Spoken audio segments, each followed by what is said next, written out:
Good evening students. आप देख रहे हैं आपका अपना YouTube channel chemistry point. Students, आज हम कक्षा 12 केमिस्ट्री के 8वें लेसन DMF ब्लॉक तत्व में डी ब्लॉक तत्वों का परिचय जानेंगे। तो स्टार्ट करते हैं आज का ये लेक्चर, जिसमें डी ब्लॉक तत्वों का परिचय जानते हैं। वे तत्व जिनमें उनका अंतिम इलेक्ट्रॉन डी कक्षक या डी उपकोष में भरा जाता है डी ब्लॉक के तत्व कहलाते हैं, अथवा वे तत्व जिनमें उनका अंतिम इलेक्ट्रॉन N-1 डी कक्षक या N-1 डी उपकोष में भरा जाता है डी ब्लॉक के तत्व कहलाते हैं। और सभी डी ब्लॉक के तत्व क्या होते हैं? धातु होते हैं, जो कि दीर्घ आवर्त सारणी के S ब्लॉक व P ब्लॉक के मध्य भाग में स्थित होते हैं। यानी हम डी ब्लॉक तत्वों की एक सरल परिभाषा ये दे सकते हैं कि जो तत्व दीर्घ आवर्त सारणी के S ब्लॉक व P ब्लॉक के मध्य भाग में स्थित हैं उन्हें हम डी ब्लॉक तत्व कहते हैं। तो देखिए स्टूडेंट्स, आपके सामने ये एक आवर्त सारणी, जो आधुनिक आवर्त सारणी है, ये प्रस्तुत है। तो देखिए इस आवर्त सारणी में आप देख रहे हैं कि ये जो वर्ग संख्या 1 और 2 है, ये क्या है? S ब्लॉक के तत्व हैं। और वर्ग संख्या 13 से लेकर ये जो 18 तक के ये तत्व हैं, ये P ब्लॉक के तत्व हैं। और S और P ब्लॉक तत्वों के बीच में ये देखो वर्ग संख्या 3 से लेकर वर्ग संख्या 12 तक के ये जो बीच में आपको तत्व दिखाई दे रहे हैं, यानी अगर मैं इसको इस प्रकार से ही बताऊं तो ये जो तत्व है, ये जो खंड आपको दिखाई दे रहा है बीच में, वर्ग संख्या 3 से लेकर वर्ग संख्या 12 तक जो आपको तत्व दिखाई दे रहे हैं बीच में, जैसे कि स्कैंडियम से लेकर जिंक तक, इट्रियम वाई से लेकर ये कैडमियम तक, एलएस हैफनियम से लेकर मरकरी तक, ये जो तत्व हैं, इसी प्रकार ये जो अंतिम इनकी श्रेणी है। तो ये बीच में जो आपको तत्व दिखाई दे रहे हैं, ये क्या है? डी ब्लॉक के तत्व हैं, जो कि एस ब्लॉक और पी ब्लॉक तत्वों के बीच में व्यवस्थित होते हैं। तो डी ब्लॉक के तत्व क्या है? वे तत्व जिनमें उनका अंतिम इलेक्ट्रॉन डी कक्षक में या N-1 डी उपकोष में भरा जाता है, उन्हें हम डी ब्लॉक के तत्व कहते हैं। ये तत्व प्रतिनिधि तत्वों यानी S ब्लॉक व P ब्लॉक तत्वों की क्रमता को भंग कर देते हैं। और ये तत्व दीर्घ आवर्त सारणी में वर्ग संख्या 3 से 12 के अंतर्गत आते हैं। अभी हमने ये देखा, जो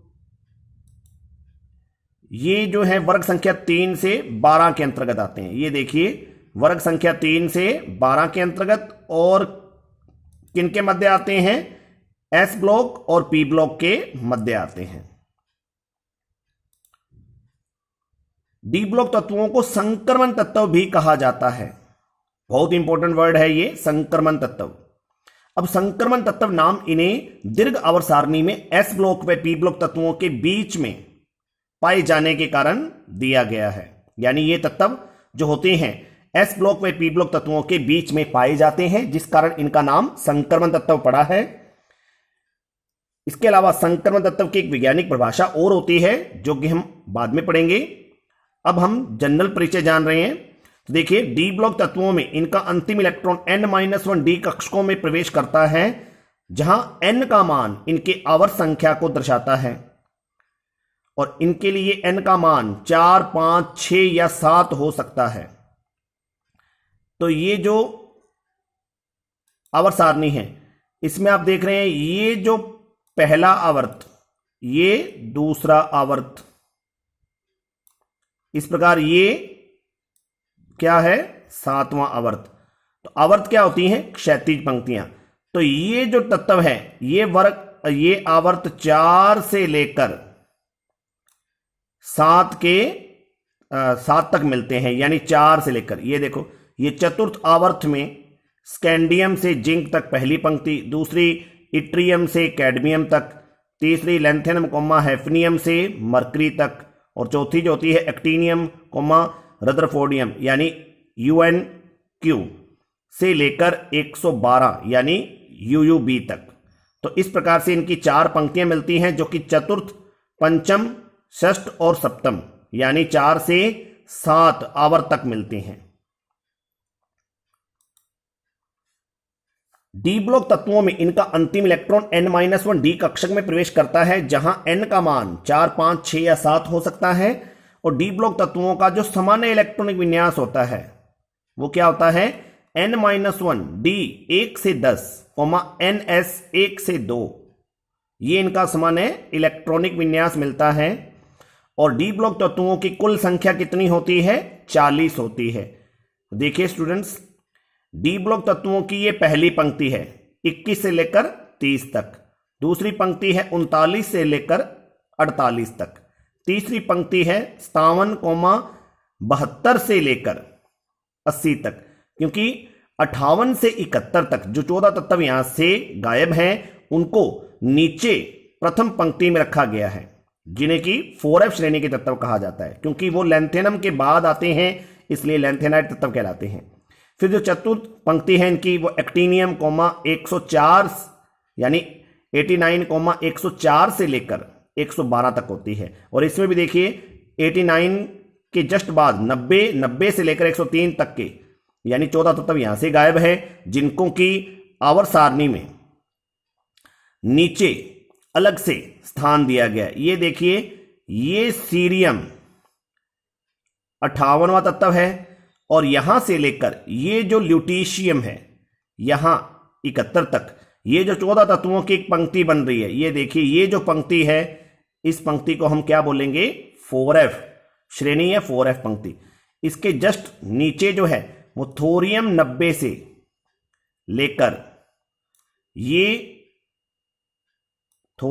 से लेकर लॉरेंशियम 103 तक, ये 14 तत्वों को अलग से फिर नीचे रखा गया है।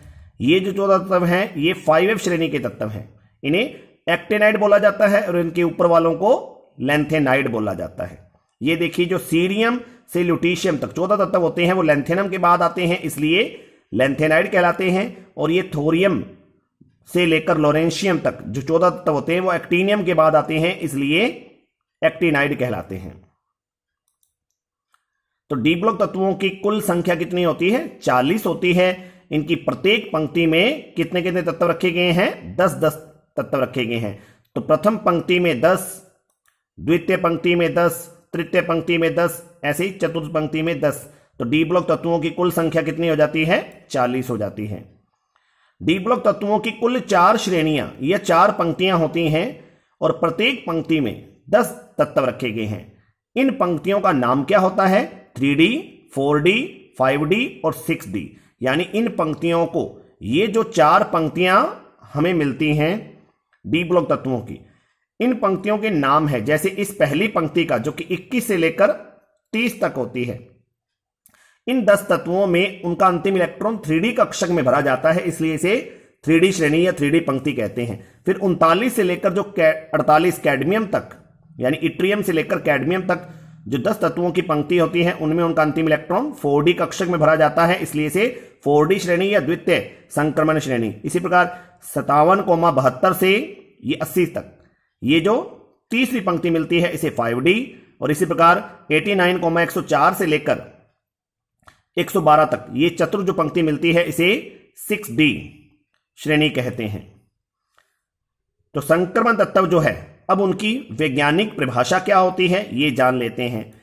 ऐसे डी ब्लॉक तत्व जिनमें उनकी या तो परमाणुीय अवस्था में या आयन अवस्था, आयन अवस्था का मतलब इनकी ऑक्सीकरण अवस्था, और वो ऑक्सीकरण अवस्था इनकी परिवर्तनशील भी रहती है, ये भी पढ़ेंगे अपने आगे। तो ये डी ब्लॉक तत्व जिनमें, ऐसे डी ब्लॉक तत्व जिनमें उनकी परमाणुीय या आयन अवस्था में डी कक्षक क्या हो, अपूर्ण हो यानी पूर्ण पूरित ना हो, उन्हें क्या बोलते हैं, संक्रमण तत्व कहते हैं। और सामान्यतः सभी डी ब्लॉक तत्व संक्रमण तत्व होते हैं, लेकिन यदि हम वर्ग 12 के तत्व देखें, जिंक, कैडमियम, मरकरी और यूयूबी, यानी ये जो जिंक है 30 नंबर वाला तत्व, कैडमियम 48 नंबर वाला तत्व और मरकरी 80 नंबर वाला तत्व, और यूयूबी अन जो बाह्यम है 112 नंबर वाला तत्व, इन्हें संक्रमण तत्व की श्रेणी में नहीं रखा जाता, यानी इन्हें संक्रमण तत्व नहीं माना जाता। क्यों नहीं माना जाता, क्योंकि इनके परमाणु या आयन रूप में, यानी इनके परमाणुीय या ऑक्सीकरण अवस्था में क्या मिलते हैं, डी कक्षक पूर्ण भरित मिलते हैं, यानी पूर्ण पूरित D10 विन्यास होता है इनके परमाणुीय या आयन अवस्था में। इसलिए इन समूह 12 के तत्वों को, यानी जिंक, कैडमियम, मरकरी और अन बाइयम को संक्रमण तत्वों की श्रेणी में नहीं रखा जाता। लेकिन हम जानते हैं कि संक्रमण तत्व वे होते हैं जिनकी परमाणुीय या किसी भी ऑक्सीकरण अवस्था में डी कक्षक क्या मिलते हैं, अपूर्ण होते हैं। तो इनमें चूंकि पूर्ण पूरित है इसलिए इन्हें संक्रमण तत्व नहीं माना जाता। यदि हम समूह 11 के तत्वों कॉपर, सिल्वर, कॉपर 29 नंबर पे है, सिल्वर 47 नंबर पे है और गोल्ड कहां है, 79 नंबर पे, 79 पर। ये देखिए स्टूडेंट्स, कॉपर का परमाणु क्रमांक 29, सिल्वर का 47, गोल्ड का 79 और ये समूह 11 के तत्व हैं। तो समूह 11 के इन तत्वों में इनकी परमाणुीय अवस्था में डी कक्षक पूर्ण भरे हैं। देखिए ये इनकी परमाणुीय अवस्था है। जैसे कॉपर उदासीन है तो उसमें क्या है, यहां 3D10 विन्यास है। सिल्वर उदासीन जब है तो उसमें 4D10 विन्यास है। गोल्ड उदासीन है तो उसमें 5D10 विन्यास है। यानी कि इनकी परमाणुीय अवस्था में क्या है, डी कक्षक पूर्ण भरे हैं। परंतु जब कॉपर +2 ऑक्सीकरण अवस्था बनाता है तो उसमें उसका विन्यास क्या हो जाता है, 3D9। सिल्वर जब +2 ऑक्सीकरण अवस्था प्रदर्शित करता है तो उसका विन्यास 4D9 हो जाता है। इसी प्रकार गोल्ड जब +3 ऑक्सीकरण अवस्था प्रदर्शित करता है तो उसका विन्यास 5D8 हो जाता है। तो इन आयन अवस्थाओं में इनके डी कक्षक क्या हो जाते हैं, अपूर्ण हो जाते हैं। अतः इसलिए इन्हें संक्रमण तत्व माना गया है। मतलब कि इनकी परमाणुीय अवस्था को देखने से तो यह लगता है कि इनमें डी कक्षक क्या हैं, पूर्ण भरे हैं। लेकिन यदि हम इनकी आयन अवस्थाओं को देखें, जैसे कि कॉपर की +2 अवस्था, सिल्वर की +2 अवस्था और गोल्ड की +3 अवस्था, तो इन अवस्थाओं में इनके डी कक्षक क्या मिलेंगे, अपूर्ण मिलेंगे। इसी कारण समूह 11 के जो तत्व होते हैं उन्हें संक्रमण तत्वों की श्रेणी में रखा जाता है। अब हम बात करें वर्ग संख्या 3 के तत्वों। वर्ग संख्या 3 के तत्व कौन कौन से हैं, स्कैंडियम 21 नंबर वाला, इट्रियम 39 नंबर वाला तत्व, लैंथेनम 57 नंबर वाला तत्व और एक्टीनियम जो है 89 यानी 89 नंबर वाला तत्व। ये देखिए स्टूडेंट्स, वर्ग 3 में ये स्कैंडियम, इट्रियम, लैंथेनम, एक्टीनियम, ये 4 तत्व व्यवस्थित हैं। तो वर्ग संख्या 3 के तत्वों के जो गुण होते हैं वो दूसरे संक्रमण तत्वों से थोड़े अलग मिलते हैं, क्योंकि इनके यौगिक जो होते हैं वो त्रिसंयोजी मिलते हैं, प्रतिचुंबकीय मिलते हैं और रंगहीन मिलते हैं। जबकि जो संक्रमण तत्व होते हैं, यानी कि विशेष टाइप के संक्रमण तत्व जो कि वर्ग संख्या 4 से 11 तक के संक्रमण तत्व होते हैं, यानी डी ब्लॉक के तत्व होते हैं, उनमें विभिन्न ऑक्सीकरण अवस्थाएं प्रदर्शित की जाती हैं, यानी उनके इस गुण को परिवर्तनशील ऑक्सीकरण अवस्था बोलते हैं। इसके अलावा उनके आयन रंगीन मिलते हैं, अनुचुंबकीय वो गुण रखते हैं। इस प्रकार से वर्ग संख्या 4 से 11 तक के तत्वों को हम विशेष संक्रमण तत्वों की श्रेणी में रख सकते हैं, लेकिन वर्ग संख्या 3 के ये जो तत्व हैं इनको अविशेष संक्रमण तत्व बोलेंगे, क्योंकि इनमें संक्रमण तत्वों के अधिकांश गुण नहीं मिलते हैं। इसके अलावा वर्ग 12 के तत्वों में उनकी परमाणुीय या आयन अवस्था में डी कक्षक पूर्ण भरित मिलते हैं, तो वर्ग 12 के तत्वों को हम संक्रमण तत्वों की श्रेणी में नहीं रखते हैं, तो ये भी अविशेष संक्रमण तत्व कहलाएंगे। तो विशेष संक्रमण तत्व कौन से हैं, वर्ग संख्या 4 से लेकर वर्ग संख्या 11 तक के तत्व। वर्ग संख्या 3 के तत्व यानी स्कैंडियम, इट्रियम, लैंथेनम, एक्टीनियम व वर्ग संख्या 12 के तत्व जिंक, कैडमियम, मरकरी, अनबाइयम अविशेष संक्रमण तत्व कहलाते हैं और इनकी संख्या होगी 8। 4 वर्ग संख्या 3 के तत्व और 4 वर्ग संख्या 12 के तत्व। इनको छोड़कर अन्य संक्रमण तत्व क्या कहलाते हैं, विशेष संक्रमण तत्व कहलाते हैं। और विशेष संक्रमण तत्वों की संख्या कितनी होती है, 32।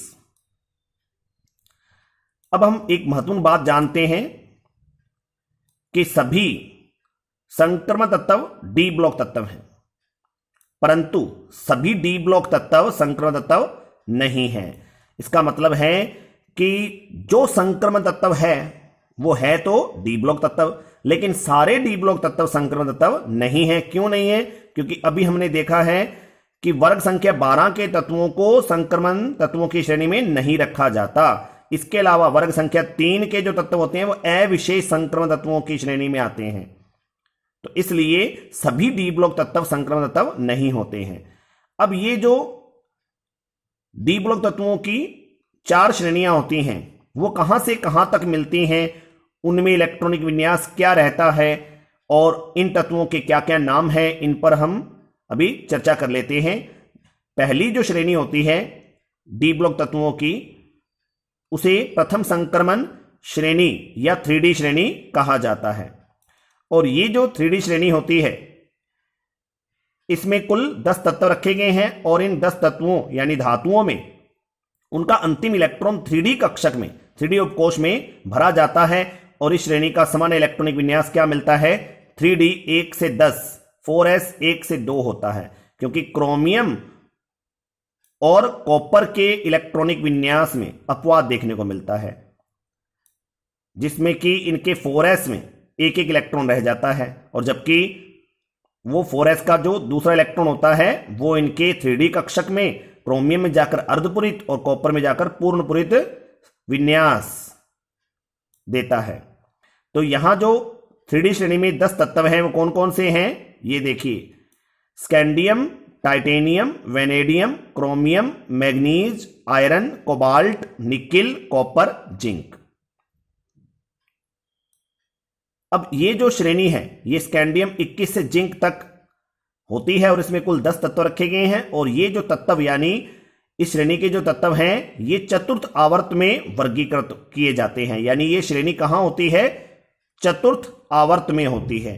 तो देखिए स्टूडेंट्स, ये हमने जो आवर्त सारणी देखी थी इसमें ये चतुर्थ आवर्त है। इस आवर्त में ये तत्व व्यवस्थित हैं, ये देखिए। तो ये जो तत्व है जिंक तक, कहां से लेकर? ये स्कैंडियम से लेकर ये जिंक तक चतुर्थ आवर्त में ये वर्गीकृत हैं। अब हम बात करेंगे द्वितीय संक्रमण श्रेणी की। द्वितीय संक्रमण श्रेणी यानी 4D श्रेणी। और ये श्रेणी कहां से कहां तक होती है? इट्रियम 39 से लेकर कैडमियम 48 तक, यानी Y से लेकर CD तक। तो 39वां तत्व इट्रियम, फिर उसके बाद जिरकोनियम, फिर नायोबियम, फिर मोलिब्डेनम, फिर टेक्नीशियम, फिर रुदीनियम, फिर रोहेडियम, फिर पैलेडियम, फिर सिल्वर और अंतिम तत्व है कैडमियम।